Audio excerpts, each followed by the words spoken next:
Welcome back. This is 50 shades of sentence. आज का हमारा सेंटेंस है मुझे तुम्हारी फ़िक्र है। हम कहते हैं ना करीबी दोस्त है, फियांसे और वाइफ और लवर और गर्लफ्रेंड और बॉयफ्रेंड। सो हमें कभी कहना पड़ता है कि यार मुझे तुम्हारी फ़िक्र है, तुम कहाँ थे, इतनी देर से राब्ते में नहीं हो, मेरा फ़ोन नहीं उठाया, ये मुझे कॉल नहीं की, मुझे तुम्हारी फ़िक्र होती है। सो इसको हम इंग्लिश में किस किस अंदाज से कह सकते हैं, आइए देखते हैं। First of all, I am concerned about you. अरे मैं आपके बारे में कंसर्न्ड हूँ। I am concerned about you. और आप ये भी कह सकते हैं I damn care because I love you.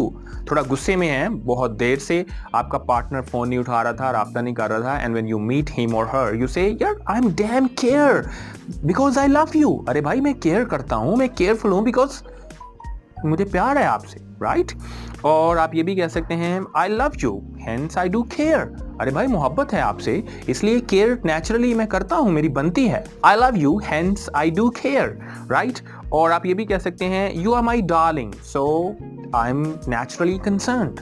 अरे आप मेरे बड़े महबूब शख्स हो, सो फितरी तौर पे मैं कंसर्न हूँ आपके बारे में कि आप कहाँ हो या राब्ते में क्यों नहीं हो।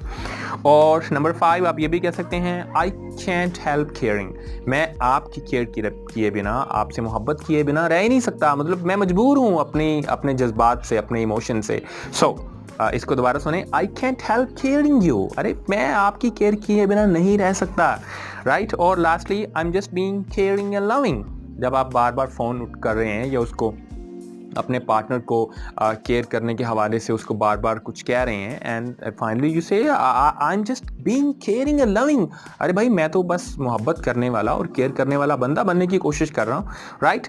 सो दिस वाज मुझे तुम्हारी फ़िक्र है, या मैं आपके बारे में फ़िक्रमंद था, and we had 7 different shades to say this in English. That's it for today. See you next time.